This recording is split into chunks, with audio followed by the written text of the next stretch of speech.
এখন শুনবেন আজকের গুরুত্বপূর্ণ খবরের শিরোনাম।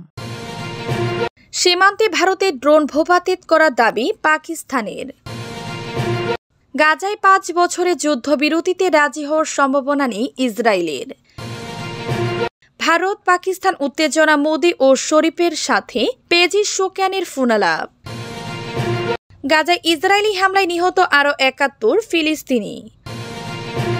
ভারতের সঙ্গে যুদ্ধাবস্থা, ইমরান খানের মুক্তি চেয়ে ঐক্যের আহ্বান জানালো পিটিআই। গাজায় ত্রাণ প্রবেশ বাধা, ইসরায়েলের বিরুদ্ধে আন্তর্জাতিক আদালতে শুনানি। সীমান্তে ভারতের ড্রোন ভূপাতিত করার দাবি পাকিস্তানের। পাকিস্তানের সেনাবাহিনী আজ মঙ্গলবার নিয়ন্ত্রণে রেখা এলওসি বরাবর দেশটির আকাশসীমা লঙ্ঘনের কারণে ভারতের একটি কোয়াডকপ্টার ড্রোন গুলি করে ভূপাতিত করেছে। ভীমবার জেলার মানাওয়ার সেক্টরে ওই কোয়াডকপ্টার ভূপাতিত করা হয়েছে বলে পাকিস্তানি নিরাপত্তা কর্মকর্তারা দাবি করেছেন। পাকিস্তানি কর্মকর্তাদের দাবি, কোয়াডকপ্টারটি সীমান্তের ওপার থেকে নজরদারি চালানোর চেষ্টা করছিল, তখনই পাকিস্তানি সেনারা দ্রুত প্রতিক্রিয়া দেখিয়ে সেটিকে গুলি করে নামিয়ে আনে।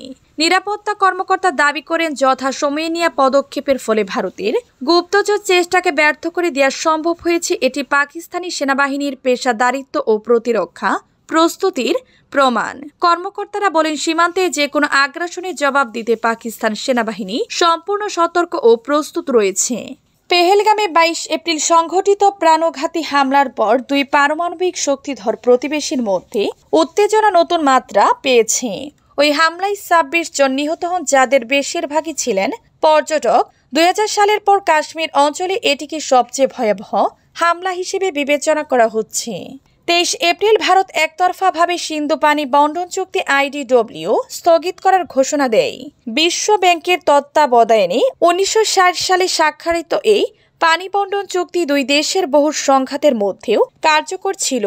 গাজায় 5 বছরের যুদ্ধবিরতিতে রাজি হওয়ার সম্ভাবনা নেই ইসরায়েলের। ফিলিস্তিনি প্রতিরোধ আন্দোলন হামাসের সঙ্গে গাজায় 5 বছরের যুদ্ধবিরতির প্রস্তাবে রাজি হওয়ার কোনো সম্ভাবনা ইসরায়েলে নেই। সোমবার 28 এপ্রিল এক ইসরায়েলি কর্মকর্তা কথা বলেছেন। হামাস কর্মকর্তার এক বিবৃতি উল্লেখ করে ইসরায়েলি ওই কর্মকর্তা বলেন, আমাদের হামাসের সঙ্গে এমন একটি হোদনায় সম্মত হওয়ার কোনো সম্ভাবনা নেই যা কেবল তাদের অস্ত্র সংগ্রহ, পুনরুদ্ধার এবং ইসরায়েলের বিরুদ্ধে যুদ্ধ চালিয়ে যাওয়ার অনুমতি দেয়। হোদনা একটি আরবি শব্দ যা যুদ্ধবিরতি যা যুদ্ধবিরতি এবং শান্তি চুক্তির মধ্যে দীর্ঘস্থায়ী কৌশলগত শান্তির সময়কালকে বোঝায়। গত কয়েক দশক ধরে গাজায় ইসরায়েল এবং হামাসের মধ্যে শান্তির সমকাল বর্ণনা করতে এই শব্দটি ব্যবহার হয়ে আসছে। নাম প্রকাশ না করার শর্তে হামাসের এক কর্মকর্তা গত সপ্তাহে AFP-কে বলেন, হামাস এক বেঁচে বন্দি বিনিময় এবং 5 বছরের জন্য যুদ্ধবিরতির জন্য প্রস্তুত। সশস্ত্র গোষ্ঠীটি দাবি করে আসছে, একটি যুদ্ধবিরতি চুক্তির মাধ্যমে 2023 সালের 7 অক্টোবরের মধ্যে শুরু হওয়া যুদ্ধের অবসান, ইসরায়েলের হামলা, গাজা থেকে ইসরায়েলের সম্পূর্ণ প্রত্যাহার, বন্দি বিনিময় এবং উপত্যকায় তাৎক্ষণিকভাবে এবং পর্যাপ্ত মানবিক সহায়তা প্রবেশ নিশ্চিত করা উচিত। ভারত পাকিস্তান উত্তেজনা, মোদি ও শরীফের সাথে পেজিশকিয়ানের ফোনালাপ। ভারত শাসিত কাশ্মীরের পেহেলগাম সন্ত্রাসী হামলার পর ভারতের সাথে ক্রমবর্ধমান উত্তেজনার পরিপ্রেক্ষিতে ভিসানি পাকিস্তান ভ্রমণকারী কমপক্ষে 335 জন ভারতীয় নাগরিককে বহিষ্কার করেছে ইসলামাবাদ সরকার। ইরানের সংবাদ মাধ্যম ইরনা জানায়, মঙ্গলবার রাতে ভারত নিয়ন্ত্রিত কাশ্মীরের শ্রীনগর শহর থেকে প্রায় 90 কিলোমিটার দূরে অবস্থিত পেহেলগামের পর্যটন এলাকায় বন্দুকধারীরা পর্যটকদের উপর গুলি চালায়। ওই হামলার ঘটনায় কমপক্ষে 26 জন নিহত হয়। ভারতীয় কর্মকর্তারা ঘটনাটিকে সন্ত্রাসী হামলা হিসেবে উল্লেখ করেছেন। ভারত ওই হামলায় পাকিস্তানের জড়িত থাকার অভিযোগ থাকলেও ইসলামাবাদ অভিযোগ অস্বীকার করেছে। পাকিস্তানের প্রধানমন্ত্রী শাহবাজ শরীফ হামলার বিস্তারিত তদন্তের জন্য একটি স্বাধীন কমিশন গঠনের আহ্বান জানিয়েছেন। হামলার পর ভারত সরকার পাকিস্তানের বিরুদ্ধে একাধিক কঠোর পদক্ষেপ নিয়েছে। তারা কূটনৈতিক ও নিরাপত্তা ব্যবস্থা গ্রহণ করেছে, যার মধ্যে রয়েছে সিন্ধু পানি চুক্তি স্থগিত করা, সীমান্ত বন্ধ করার সহ আরও অনেক কিছু। গাজায় ইসরায়েলি হামলায় নিহত আরও 71 ফিলিস্তিনি অবরুদ্ধ গাজা উপত্যকায় ইসরায়েলি বাহিনীর টানা হামলায় গত ২৪ ঘন্টায় অন্তত আরও ৭১ ফিলিস্তিনি নিহত হয়েছেন। এ সময় আহত হয়েছেন শতাধিক মানুষ। এ নিয়ে ২০২৩ সালের অক্টোবর থেকে ইসরায়েলের গণহত্যায় মৃতের সংখ্যা ৫২,৩১৪ জনে পৌঁছেছে। সোমবার ২৮ এপ্রিল গাজা স্বাস্থ্য মন্ত্রণালয় এক বিবৃতিতে এ তথ্য জানায়। গত ১৯ জানুয়ারি যুক্তরাষ্ট্র ও আন্তর্জাতিক মহলের চাপের মুখে গাজায় যুদ্ধবিরতিতে সম্মত হয় ইসরায়েল। প্রায় ২ মাস শান্তি বজায় থাকলেও মার্চের তৃতীয় সপ্তাহে গাজা থেকে সেনা প্রত্যাহার ইস্যুতে হামাসের সঙ্গে মতবিরোধের জেরে ফের ইসরায়েলি বিমান হামলা শুরু হয়।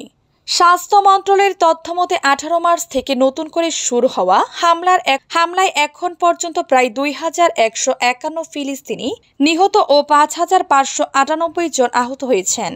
এই হামলা চলতি বছরের জানুয়ারিতে হওয়া যুদ্ধবিরতির চুক্তিকে সম্পূর্ণভাবে ভঙ্গ করেছে। জাতিসংঘ জানিয়েছে ইসরায়েলের বর্বর আগ্রাসনে গাজার প্রায় ৮৫% ফিলিস্তিনি বাস্তুচ্যুত হয়েছেন এবং অধিকাংশ অবকাঠামো ধ্বংস হয়ে গেছে। এর আগে গত বছরের নভেম্বরে আন্তর্জাতিক অপরাধ আদালত গাজায় যুদ্ধাপরাধ ও মানবতা বিরোধী অপরাধের অভিযোগে ইসরায়েলের প্রধানমন্ত্রী বেঞ্জামিন নেতানিয়াহু ও সাবেক প্রতিরক্ষা মন্ত্রী ইয়ভ গ্যালান্টের বিরুদ্ধে গ্রেফতারি পরোয়ানা জারি করে ভারতের সঙ্গে যুদ্ধাবস্থা ইমরান খানের মুক্তি চেয়ে ঐক্যের আহ্বান জানালো পিটিআই। কাশ্মীরের পেহেলগামে গত ২২ এপ্রিল সন্ত্রাসী হামলায় ২৬ জন পর্যটক নিহতর ঘটনায় ভারত পাকিস্তানের মধ্যে তুমুল উত্তেজনা বিরাজ করছে। টানা ৫ দিন ধরে কাশ্মীর সীমান্তে দেশ দুটির বাহিনীর মধ্যে গোলাগুলি হয়েছে। পরিস্থিতি এমন দাঁড়িয়েছে যে কোনো সময় সংঘাতে জড়াতে পারে পাকিস্তান ও ভারত। ভারতের সঙ্গে এমন যুদ্ধাবস্থার মধ্যে কারাবন্দী পাকিস্তানের সাবেক প্রধানমন্ত্রী ইমরান খানকে মুক্তি দেওয়ার দাবি করেছে দেশটির প্রধান বিরোধী দল পিটিআই। এছাড়া ইরানকে রেখে সর্বদলীয় বৈঠক আয়োজনের দাবিও জানায় দলটি। মঙ্গলবার এ তথ্য জানিয়েছে পাকিস্তানের সংবাদ মাধ্যমটি বলেছে অবিলম্বে একটি সর্বদলীয় সম্মেলন মাল্টি পার্টি কনফারেন্স আয়োজনের আহ্বান জানিয়েছে পিটিআই, যেখানে ইমরান খানের উপস্থিতি নিশ্চিত করার দাবি করেছে তারা। সোমবার পাকিস্তানের সিনেটে এই দাবি জানায় পিটিআই।